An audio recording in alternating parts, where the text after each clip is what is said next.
राम राम दोस्तों। जैसा कि आप जानते हैं, आपको हर वीकली करंट अफेयर की एक वीडियो मिलती है जिसमें हफ्ते भर के सभी करंट अफेयर कवर किए जाते हैं। आज स्टार्ट करते हैं जुलाई के सेकेंड वीक की करंट अफेयर की वीडियो।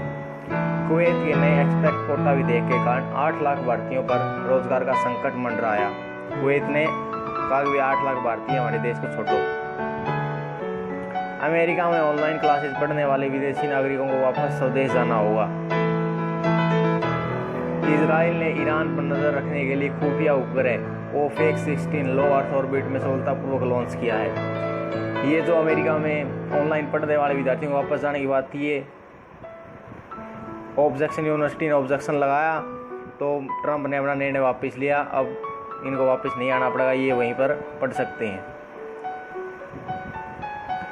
तेजी श्रीनिवास को भारत की नवगठित अंतर्राष्ट्रीय वित्तीय सेवा केंद्र प्राधिकरण का पहला अध्यक्ष नियुक्त किया गया। हाल ही में जारी सतत विकास रिपोर्ट 2020 में भारत का स्थान 177वां रहा। देहिंग पतकाई वन्यजीव अभयारण्य को असम सरकार द्वारा राष्ट्रीय उद्यान में उन्नत किया जाएगा। विश्व बैंक भारत के MSME क्षेत्र की उन्नति में सहयोग करेगा। भारत ने पेमेंट बैंक पेटीएम के general insurance firm Raheja QB का अधिग्रहण किया। पेटीएम ने रहेजा क्यूबी का अधिग्रहण कर लिया। हिमाचल प्रदेश प्रत्येक घर में LPG गैस कनेक्शन प्रदान करने वाला पहला राज्य बना। महाराष्ट्र सरकार में नौकरी चाहने वालों और नियोक्ताओं के लिए एक पोर्टल महा जॉब्स लॉन्च किया है, जिसमें लोग जॉब दे भी सकते हैं और जॉब लेने के लिए अप्लाई भी कर सकते हैं।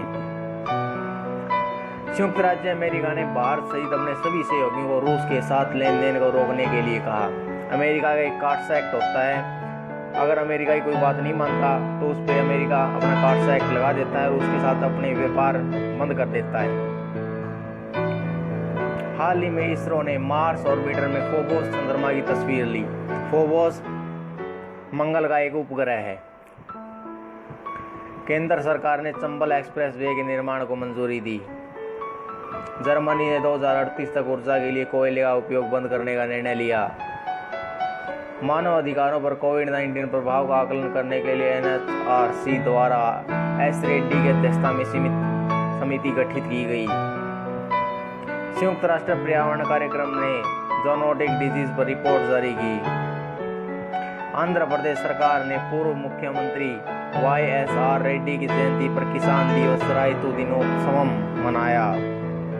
भारत की सबसे बड़ी तितली गोल्डन वर्डविंग हाल ही में हिमालय क्षेत्र में पाई गई।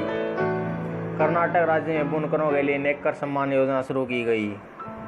भारतीय मुक्केबाज Amit Panghal AIBA world men's ranking 2020 में शीर्ष पर रहे। हाल ही में भारतीय सेना ने सुरक्षा का हवाला देते हुए अपने सैनिकों को 89 मोबाइल एप्लीकेशन हटाने का आदेश दिया। भारत दक्षिण चीन सागर में अपना आवागमन बढ़ाएगा। हाल ही में नेपाल ने भारतीय निजी समाचार चैनलों के प्रसारण पर रोक लगा दी। हाल ही में सुंदरबन जंग की देवी बॉन बीबी खबरों में रही। US ने सभी F1 और M1 वीजा धारक विद्यार्थियों को देश छोड़ने के लिए कहा। हाल ही में WHO ने श्रीलंका में मालदीव को रूबेला और मीजल्स बीमारी से मुक्त घोषित कर दिया।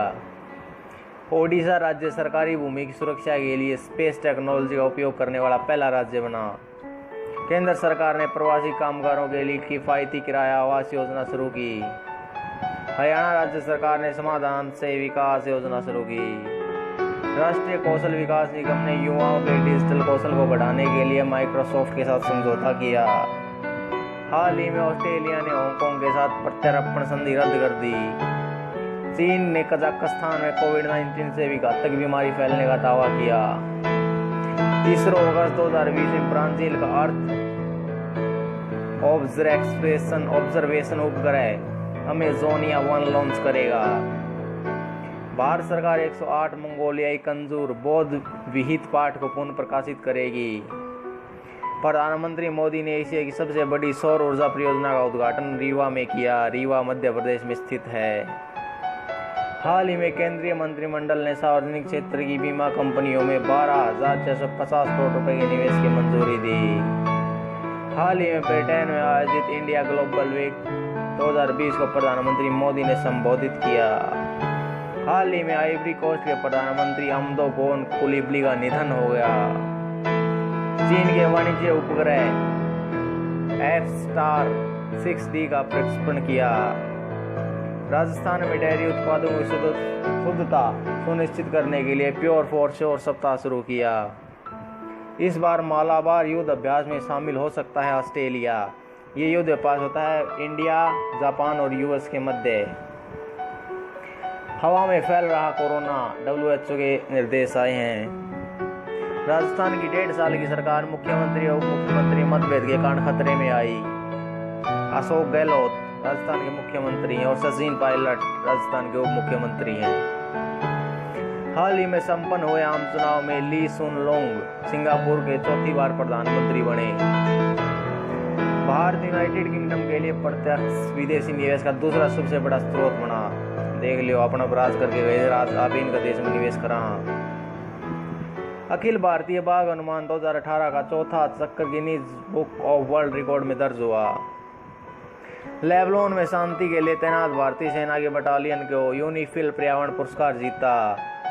गृह मंत्रालय द्वारा हिमाचल प्रदेश के नादौन पुलिस स्टेशन को देश में सर्वश्रेष्ठ पुलिस स्टेशन घोषित किया। कौशल विकास और उद्यमिता मंत्रालय ने कुशल लोगों को स्थायी नौकरी खोजने में मदद करने के लिए असीम पोर्टल लॉन्च किया। UNDP द्वारा 11 जुलाई को विश्व जनसंख्या दिवस मनाया गया। हाल ही में द न्यूयॉर्क टाइम्स ने चीन तथा ईरान में $400 बिलियन के व्यापार समझौते का दावा किया। श्रीलंका कोलंबो बंदरगाह डील पर भारत के साथ पुनः बातचीत करने के लिए तैयार। हाल ही में रूस ने कोविड-19 वैक्सीन के नैदानिक परीक्षण को सफलतापूर्वक करने का दावा किया। भारतीय सेना को मजबूत करने के लिए सरकार UAV रेवन अमेरिका से और स्पाइक जुगनू इजराइल से खरीदेगी। हाल ही में खोजा गया धूमकेतु C 2020 F3 22 जुलाई को पृथ्वी की निकटतम दूरी 64 मिलियन मील से गुजरेगा। इसको आप देख सकते हैं। हाल ही में संपन्न हुए आम चुनाव में अंद्रेज डूडा पूर्ण पोलैंड के राष्ट्रपति चुने गए। मध्य प्रदेश सरकार ने फेस मास्क पहनने के लिए लोगों को प्रोत्साहित करने के लिए रोको टोको अभियान शुरू किया। मध्य प्रदेश सरकार ने हाल ही में छत्तीसगढ़ राज्य ने भारत की पहली ई लोक अदालत का आयोजन किया।